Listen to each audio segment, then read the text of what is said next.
अस्सलामु अलैकुम नाज़रीन, उम्मीद करता हूँ कि आप तमाम तर लोग खैर खैरियत से होंगे। आज की इस वीडियो में हम बात करेंगे कुरैश उस्मान सीरीज के सीजन 4 के वॉल्यूम नंबर 113 के पार्ट 4 के बारे में। इसके बाकी के पार्ट्स भी कुछ ही देर में हमारे चैनल पर अपलोड कर दिए जाएंगे।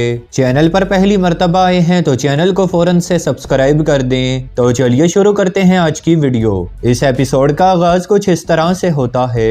मारमारा जंग किले में औकतम साहब बेंगी खातून पर चिल्लाते हुए कहते हैं, क्या तुम जानती हो कि तुम क्या कह रहे हो? ये हो भी कैसे सकता है? मेरी बेटी अलचेचक एक मर्तबा उस हवेली से पलट आई। मैं कभी भी दोबारा उसे जलील और रुसवा नहीं होने दूंगा। बेंगी खातून इस पर कहती हैं, औकतम साहब क्या आपने मेरी बात नहीं सुनी? वालिदा सुल्ताना ठीक कहती हैं, क्योंकि हम उनका मुकाबला नहीं कर सकते, फिर हम उन्हें अपने फायदे के लिए इस्तेमाल करेंगे। औकतम साहब जवाबन कहते हैं, मैं सोचता था कि एक्तामूर एक अच्छा लड़का है जब तक कि उसने मेरी बेटी अलचेचक को मायूस नहीं किया, लेकिन अब मुझे उस लड़के पर बिल्कुल भी भरोसा नहीं है खातून। ये कहने के बाद औकतम साहब वहां से आगे बढ़ जाते हैं तो बेंगी खातून उनसे कहती हैं, आप बिल्कुल भूल जाएंगे कि एक्तामूर ने क्या किया। जनाब एक्तामूर बहुत अच्छा लड़का है, वो सबका एहतराम करता है, वो बिल्कुल अपने वालिद गुंदूस साहब जैसा है, लिहाजा अगर आप उसकी इज्जत करते हैं तो वो भी आपकी बात सुनेगा, और वो बयंदर की तरह बिल्कुल भी चालाक नहीं है। यह सुनने के बाद औकतम साहब कहते हैं, तुम सही कह रही हो, एक्तामूर जवान है, उसे उसी तरह से बनाया जाएगा जिस तरह से तुम चाहोगी। दूसरी तरफ अगर आसमान सुल्ताना वही करती हैं जो कि उन्होंने कहा, अगर वो एक्तामूर को तख्त पर बिठा देती हैं तो फिर हम सरहदों में सबसे ज्यादा मजबूत होंगे। बेंगी खातून ये सुनने के बाद कहती हैं, हमारी बेटी हम पर पागल नहीं होगी और वो अपनी मोहब्बत से शादी कर लेगी, हम इस तरह से मजबूत होंगे औकतम साहब। अभी ये बातचीत जारी होती है, इसी दौरान अलचेचक खातून भी वहां पर आ पहुंचती हैं। औकतम साहब उसे देखने के बाद उससे कहते हैं, मेरी बेटी मैं तुमसे एक सवाल पूछूंगा, लेकिन तुम मुझे सच सच बताओगी, क्या तुम उस एक्तामूर सिपाही से अब भी मोहब्बत करती हो? मुझे बताओ। यह सुनने के बाद अलचेचक खातून मुस्करा देती हैं तो बेंगी खातून कहती हैं, मैं आपसे कह रही हूँ औकतम साहब ये अभी भी उससे मोहब्बत करती है। मैं कल आयशा खातून से बात करूंगी, इंशाल्लाह आखिरकार ये होगा, ये रिश्ता जरूर होगा औकतम साहब। यह सुनने के बाद अलचेचक मुस्कराने लगती है। दूसरी तरफ जंगल में उस्मान साहब और उनके जांबाज अपने अपने घोड़े दौड़ा रहे होते हैं। इधर सोगोत में बयंदर सुल्ताना से कहता है, सरदारान भी जल्द ही यहाँ पर होंगे। सुल्ताना अगर आप मुझे इजाजत दें तो मेरा आपसे एक सवाल है कि आपने सरदारान को इसलिए दावत पर बुलाया ताकि हम मंगोलों के खिलाफ खड़े हो सकें? क्योंकि मैं जानता हूँ कि आप हमेशा ही एक तीर से दो शिकार करना पसंद करती हैं। सुल्ताना ये सुनने के बाद मुस्कुराते हुए कहती हैं, बयंदर तुम सही समझ रहे हो, लेकिन उस उस्मान को मेरी बात समझ नहीं आती, वो मुझ पर तकब्बुर का इल्जाम लगाता है, उसे मेरी बातें खाली लगती हैं, लेकिन सरदारान की ताकत उसे ठोस सबूत देंगी, वो भी देख लेगा कि वो रियासत की हुक्मरानी के लिए बहुत छोटा है। याद रखना ये एक थप्पड़ की तरह होगा बयंदर बे, हम आपस में मुत्तहिद होंगे, फिर अपना काम निकलवाने के बाद उस्मान को कुचल देंगे। इधर दूसरी तरफ बेंगी खातून काई कबीले में आयशा खातून के साथ बैठी हुई होती हैं और उनसे कहती हैं, मैंने हमेशा इसको रद्द किया आयशा खातून, लेकिन मेरा रवैया इतना सख्त नहीं होना चाहिए था। यह सुनने के बाद आयशा खातून कहती हैं, आप अपने मतलब की बात करें, जो भी करना चाहती हैं। तो बेंगी खातून कहती हैं, मैं गलत थी, लेकिन अब मुझे एहसास हो गया है, आप कभी भी उन दो लोगों को नहीं रोक सकते जो आपस में प्यार करते हैं। यह सुनने के बाद आयशा खातून कहती हैं, क्या आप जानती हैं कि आपने कितने लोगों को तकलीफ दी है? बेंगी खातून कहती हैं, जी हाँ मैं यकीनन जानती हूँ, लेकिन मैं उसकी तलाफी भी करना चाहती हूँ। आप मुझे समझें, मैं बहुत खौफनाक दर्द से गुजरी हूँ। मैं ये कहने की कोशिश कर रही हूँ कि अगर आपका बेटा एक्तामूर अभी भी मेरी बेटी अलचेचक से प्यार करता है तो आप लोग मिलने आ सकते हैं।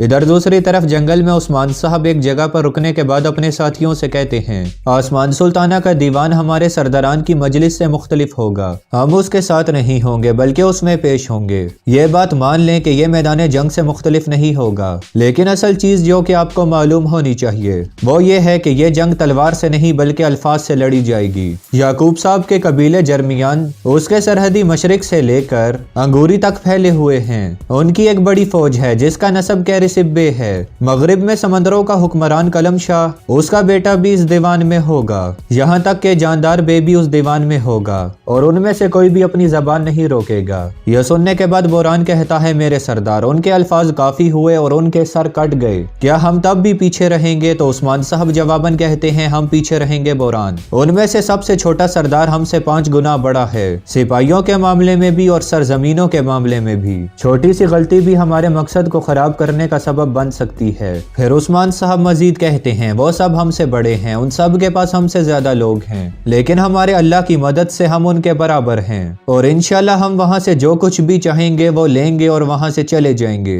यह सुनने के बाद तमाम सिपाही इंशाल्लाह कहते हैं और उस्मान साहब बड़े जज्बे के साथ अपने घोड़े की दोनों टांगे फिजा में बुलंद करते हैं और फिर सभी आसमान सुल्ताना के दीवान की तरफ रवाना हो जाते हैं। इधर दूसरी तरफ जंगल में जेर कोताई अलजान खातून के साथ आगे बढ़ रहा होता है और अलजान खातून को परेशान देखने के बाद उनसे कहता है, क्या आप डर रही हैं अलजान खातून? हाँ। तो अलजान खातून जवाबन कहती है, मैं क्यों डरूंगी, मुझे कभी भी डर नहीं लगता, तुम्हें अपनी फिक्र करनी चाहिए जेर कोताई। यह सुनने के बाद जेर कोताई कहता है, मैं तो बचपन से ही खौफ से खेलता आया हूँ। अलजान खातून इस पर तंज करते हुए कहती है, मैं जानती हूँ यकीनन तुम कभी भी नहीं डरते। फिर जेर कोताई उससे कहता है, खातून तुम मुझ पर तंज कर रही हो, तुम मुझे बताओ तुमने मुझे कब डरते हुए देखा है? अलजान खातून ये सुनने के बाद कहती हैं, ठीक है मैं झूठ नहीं बोलूंगी, मैंने तुम्हें कभी भी डरते हुए नहीं देखा जेर कोताई, लेकिन मैं ये बात जानती हूँ कि तुम बहुत बुज़दिल हो।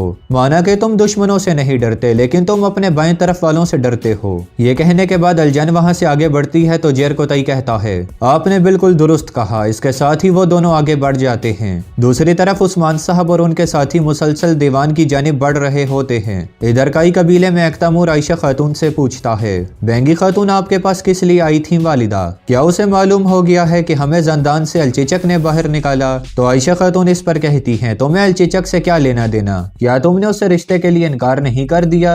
अख्तमूर ये सुनने के बाद जवाबन कहता है, मैंने किया वालिदा। फिर आयशा खातून कहती हैं, अख्तमूर तुम अभी भी अलचिचक से मोहब्बत करते हो, तुम्हें उससे जुदाई का बहुत अफसोस है। बिल्कुल ऐसा ही है ना? हाँ। अख्तमूर इस पर कहता है, इससे अब कोई भी फर्क नहीं पड़ता वालिदा। तो आयशा खातून उससे कहती हैं, तुम मुझे ये बताओ कि तुम्हें अपने फैसले से पछतावा है या फिर नहीं? यह सुनने के बाद अख्तमूर अफसुर्दा हालत में हाँ में सर हिलाता है और फिर आयशा खातून के सामने बैठ जाता है और उनसे कहता है, मैं मौत के बहुत करीब था वालिदा। मैंने अपनी आंखें बंद की और एक उम्मीद लगाई, लेकिन उस वक्त मुझे मैंने महसूस किया कि मैं अलचिचक को टूटे दिल के साथ छोड़ रहा हूँ। मुझे इसका बहुत ज्यादा अफसोस है वालिदा। यह सुनने के बाद आयशा खातून एकदम से कहती हैं, जाओ अख्तमूर अलचिचक से माफी मांगो, फिर हम तुम्हारी शादी के लिए उसके वालिदैन से बात करेंगे। आयशा खातून की ये बात सुनने के बाद अख्तमूर बहुत ज्यादा खुश हो जाता है। दूसरी तरफ उस्मान साहब और उनके साथी सोगत में दाखिल होते हैं। घोड़े से उतरने के बाद जब उस्मान साहब आगे बढ़ते हैं तो सल्जूकी सिपाही उस्मान साहब से कहता है, उस्मान साहब आप अली सल्जूक के दीवान में दाखिल हो रहे हैं, हम आपको काफी अरसे से जानते हैं, हम आपसे दरखास्त करते हैं कि आप अपने हथियार हमारे हवाले कर दें। यह सुनने के बाद उस्मान साहब उससे कहते हैं, अगर तुम मुझे काफी अरसे से जानते हो तो तुम्हें मालूम हो जाना चाहिए था कि मैं अपनी तलवार कभी भी इतनी आसानी से नहीं छोड़ता। ताहम आपने अपने अल्फाज का इंतखाब बहुत समझदारी से किया, आपका बहुत शुक्रिया। उस्मान साहब को उस सिपाही की हौसला अफजाई करते हुए देखने के बाद पास खड़ा दूसरा सिपाही कहता है, अपनी बकवास बंद करो उस्मान बे, तुम्हारे पास दूसरा और कोई भी रास्ता नहीं। ये कहने के बाद सल्जूकी सिपाही उस्मान साहब के करीब आता है और उस्मान साहब की तलवार निकालने लगता है तो उस्मान साहब उसकी बाजू पकड़ लेते हैं और उसे मरोड़ते हुए कहते हैं, तुम मेरी तलवार सिर्फ मयान में ही देख सकते हो, अगर तुम इसे मयान से बाहर देखना चाहते हो तो ये आखिरी चीज होगी जो कि तुम अपनी आंखों से देखोगे, और अगर तुम इसे पकड़ना चाहते हो तो इससे पहले ही तुम मर जाओगे।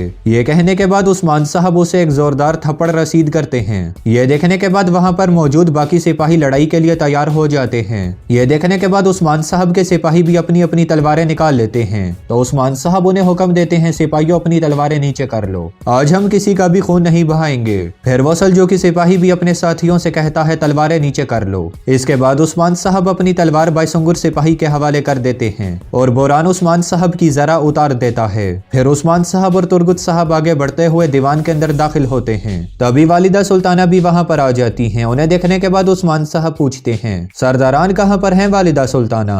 आसमान सुल्ताना जवाबन कहती हैं, वो बहुत दूर दूर से आ रहे हैं, वो एक बड़े काफिले के साथ आ रहे हैं। शुक्र है कि वो आ रहे हैं उस्मान साहब, आपको मैं यहाँ पर खुशामदीद करती हूँ। इसके साथ ही कबीले के ढोल बजते हैं और जानदार कबीले के सरदार शमसुद्दीन यमान साहब सोगत में दाखिल होते हैं। शमसुद्दीन यमान साहब के साथ सिपाहियों की भी एक बड़ी तादाद होती है और वो आहिस्ता आहिस्ता अपने काफिले के साथ आगे बढ़ते हैं। उनके आगे जाने के बाद करैसर भी अपने सिपाहियों की एक बड़ी तादाद के साथ आगे बढ़ते हैं और वो भी अपने सीने पर हाथ रखकर वहां पर मौजूद तमाम लोगों को सलाम करते हैं। उन दोनों के बाद दरमियान कबीले के याकूब साहब वो भी अपने सिपाहियों के साथ सोगत में दाखिल होते हैं। सोगत के लोग बढ़ चढ़कर उन्हें खुशामदीद कहते हैं। तो नाजरीन, इसी के साथ ही इस पार्ट का इख्तिताम होता है।